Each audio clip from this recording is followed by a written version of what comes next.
as a photographer, you never stop thinking as a photographer. You know, people have said to me, "Oh, how could you take photographs when you were on drugs?" And my answer is, how could Basquiat make paintings when he was on drugs? How could Keith Richards write brilliant songs when he was on drugs? Because it's what they do. It's in them. It's just it's part of you, and so you will do it. You know, and it wasn't easy a lot of the time, but I'm compelled. You know, I mean, I would take photographs if and even if I thought no one would ever look at them. So it happened that I was passing by this shack where this group of guys who were smoking nyaupe used to stay.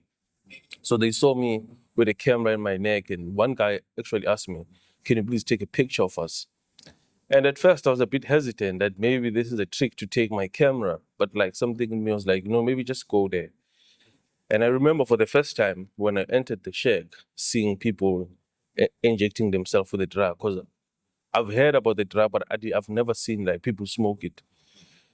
So and other guys were like high and stuff like that. So I took pictures of this one guy with their partner at the time, and I showed them the picture. It was that guy's response to say, "Hey, look, my life has changed. You know, it has never, used to be like this. I almost look like an animal," which for me that actually had a huge impact in me because some of the guys that I photographed were people that I grew up with, were people that I looked up to, in terms of sports. I loved dancing. Some of them were like amazing dancers.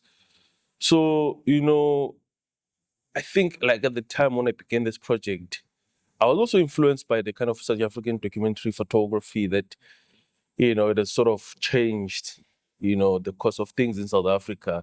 Like if you think of the Hector Peterson Soweto uprising in 1976, like these are the pictures I was looking at, and I thought photography can actually change people's lives. But then I realized while I was working on this project that, that was like very naive, that thinking of photography, as that, like there's many other things that have to go through, not just only the photographer, even those images that I was looking at, it was them and also the conversation that happened after that resulted into some sort of change. And I don't want to make this project only about drugs, but make it more about other factors like their health, like the community, like the challenges that the guys were faced with, even expanding the project into allowing the guys to also narrate their own stories, which was like a participatory approach where I made photograph and we select which photograph works and they write on it. I think the decision to document myself during my active addiction it was a slow process. You know, it wasn't something I jumped on immediately. I'd been using drugs, and slowly but surely it had become a habit and a dependency, and I'd become addicted to drugs. And somewhere in the midst of that, I had started taking, I think on my phone initially, I'd taken a couple of selfies, because I looked in the mirror one day and I looked at myself and I was like, wow, I look terrible. And I took a picture, and then it kind of grew from there, And at that time, I didn't set out to make a project. I didn't feel like I was doing anything beyond, as a documentary photographer myself, I set about just to document what I was going through, and it just felt important for me, even though my life was falling apart and addiction had taken control of all aspects of my life. I felt like I needed to record what I was going through, and yeah, at first I did the classic sort of, like, I had a small point and shoot camera, much like Lindo had used. It was like 15, 20 years ago. There was that's all I had at that point. I wasn't using my real cameras, I had these little point and shoots, and I was just kind of taking pictures like this. And then I sort of gravitated to like placing it somewhere, like on a shelf or on a floor or wherever, and setting it on self-timer. And one of the cameras I had would take a series of pictures over like 15 seconds. It would just take like blink, blink, blink, blink. And that's what I did, during my and it's not like I did it every day. There would be weeks on end where I didn't. And then other times I would take many in one day, So I had started taking pictures of the people around me as well, but I kind of gravitated more towards my personal sort of world. And the things that were around me, landscapes, the objects, the sort of syringes, the paraphernalia, reflections in mirrors came up a lot, like placing cameras that were photographing rooms with mirrors, and I was in the picture as well, so it's a complex way of looking, even in the haze of addiction, I managed to do that sort of stuff. So, I didn't really set out to make it a project. I just knew I wanted to document what I was going through, and I had no idea at that point, whether I would get out of this situation, where it was taking me. I mean, it was a rough period in my life. I ended up incarcerated, and it took me a long time to get better.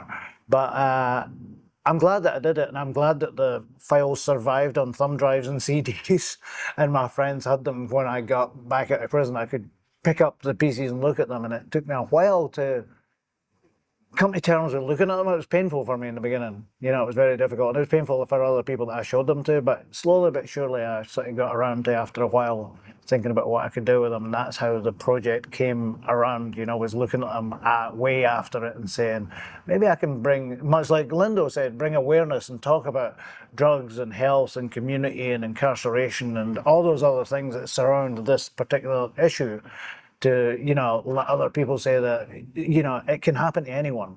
This isn't particular to me or the people that Lindo photographed.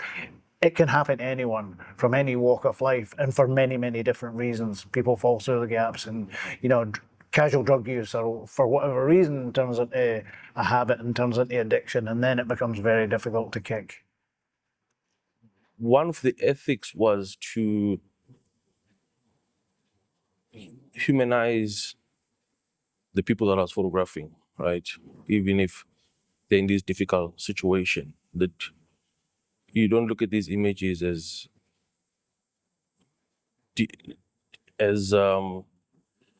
only a difficult subject, but you also see that there's kind of humanity within the people that I photograph. Like I've said, these are the people that I looked up to. These are beautiful people, to me. So I wanted to also find a way to kind of humanize them.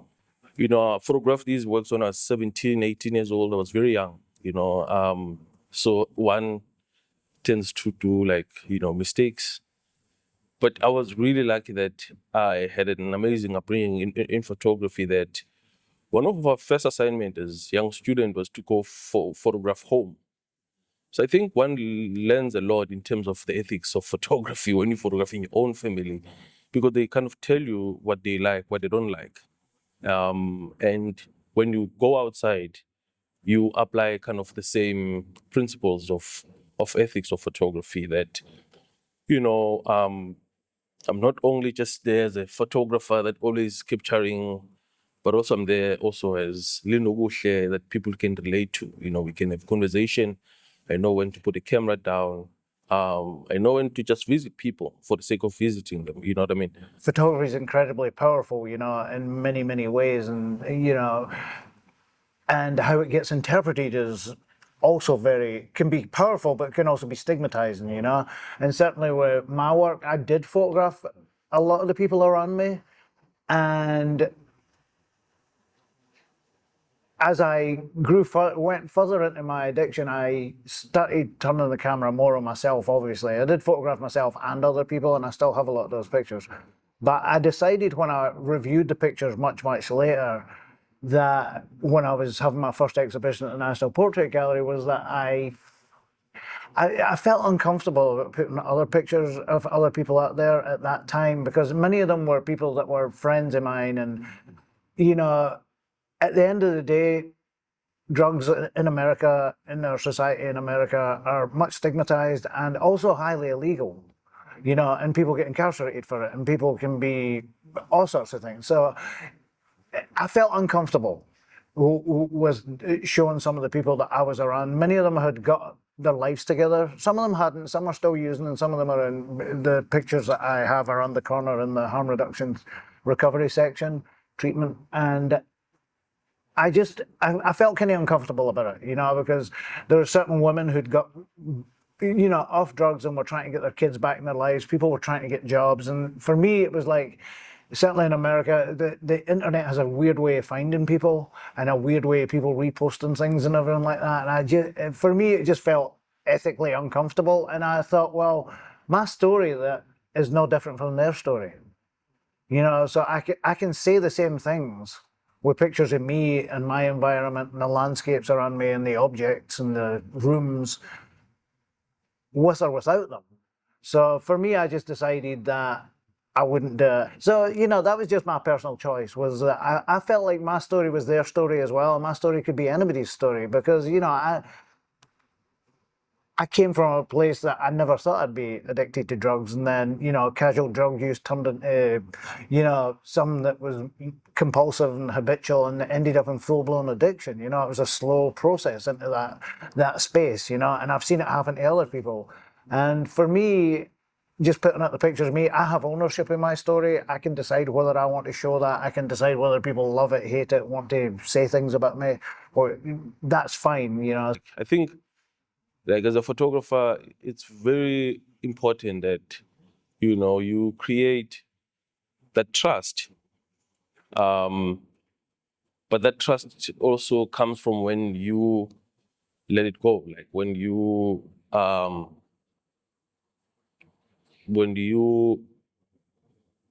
let the guys who you are and what you're doing, and you're not only just a photographer, you're also a human being. So, you know, there was that really amazing flow. Like, I've created amazing relationship with some of the people in this photograph. It's so sad also, like I've said, some of the people have passed away, you know, like looking back at these images, it's sort of like, you know, I was just telling Greg now, like, that it's sort of like revisiting an old friend, you know, and realize how much, you know, I've missed the moments that I've spent with the guys. For me, like, when I look at this work, like now, it's more about like moments and memories that I've shared with them. As you can see in chapter 2, a lot of the guys have healed. I mean, have went to rehabilitation center, so they've kind of they've stopped smoking drugs. But their reflection of what led them to that, you know, was so powerful for me. I think it's important for the work to be shown everywhere, to be honest. I think it's important for it to be shown in museums, especially in these university educational environments, you know, because you're getting young kids that are new to college that might come up against drugs and be offered drugs and everything like that, and it gives them an opportunity to see it from two different perspectives and understand it in a way, because, you know, a lot of people don't talk about this. You know, a lot of people keep it under the carpet, even if they're directly affected or if they have kids that are using. People feel ashamed. It's kind of shame-based, it's stigmatized, it's like, it's got a lot of things attached to it that people just don't want to discuss with even people that are close to them. I know that when I was in the throes of addiction, it was very difficult for my parents or even my brother and sister to open up and tell other people what I was going through, because they felt they'd be judged or they'd be stigmatized, or it was something that they'd done, or it was something about the family, or, you know, so there's a lot of issues that come up about, you know, why people use drugs and how they got into using drugs and what took it from casual drug use, for whatever reason they used it, to full-on addiction and everything that comes along with that. But, you know, I think it's important to show the work everywhere and anywhere. I think it's important to show it in museums and galleries, because you get a certain type of people that comes to that sort of stuff. But I've also done exhibitions in very public, open spaces and printed work on vinyl and hung it around, you know, five-a-side soccer fields in Brooklyn and stuff like that, you know, addressing many of the same issues, because, you know, the more we can bring it out of the shadows and bring it into the public realm and have people look at it and understand it and realize that, yeah, you know what, that could be me, that could be my sons. Now I realize what my neighbour was saying when his son's having some trouble with drugs, and it was left at that, and I never inquired further because I didn't know how to talk to him. So it opens doors to discussions and dialogue, and all of those things are important, especially if someone's struggling with drugs or a family is struggling with someone who's using and it's turned into addiction and they need help, you know, because a lot of people get paralyzed. They don't know how to ask for help, they don't know where to go for help, and they don't know how to help people, because it's hard to help someone who's in the throes of addiction. I know that because people try to help me and I push people away because you don't want to admit that you're in that place, whether it's through pain or anxiety or depression or just drug addiction itself. You know, it's a complex thing that goes on. It's not the same thing for everybody. in terms of how they address it and how they get over it and how they, you know, decide they want treatment. I think the more places that the work is shown, the better, you know, and the more that it's put out there is like, it can be anyone.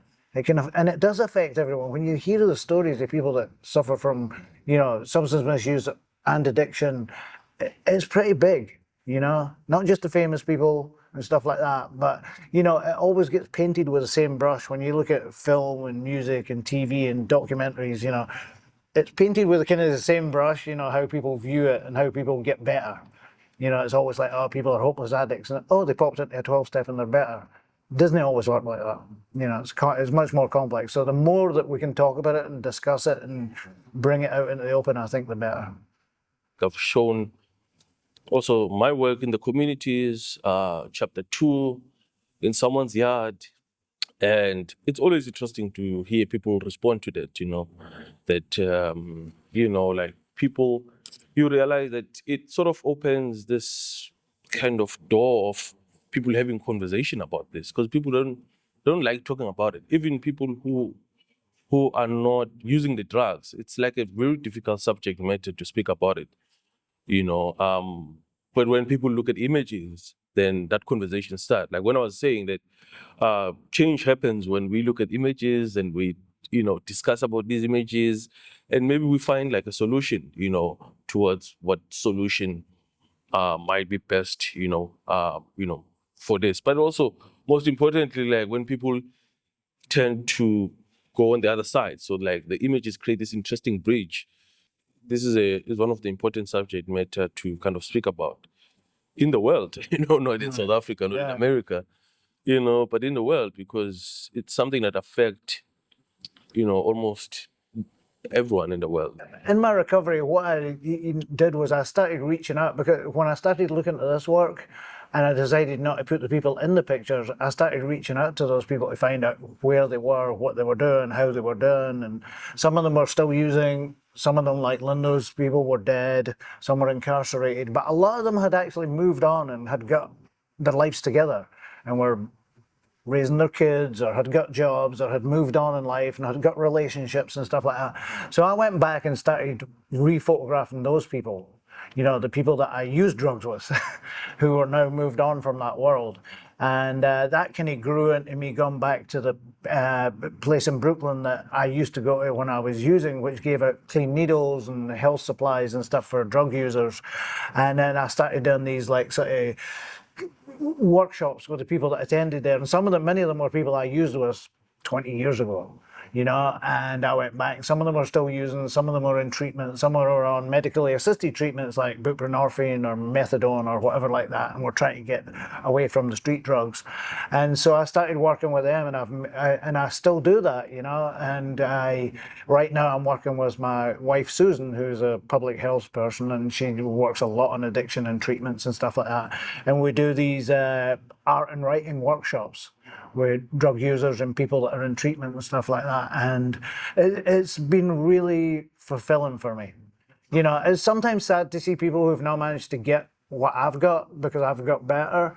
You know, I've become, you know, but everybody's so people I used with all those years ago are so happy and proud of me from where I was at. And I was at a bad place. I was at a space where drug dealers were telling me, you need to get out of here because you're so bad.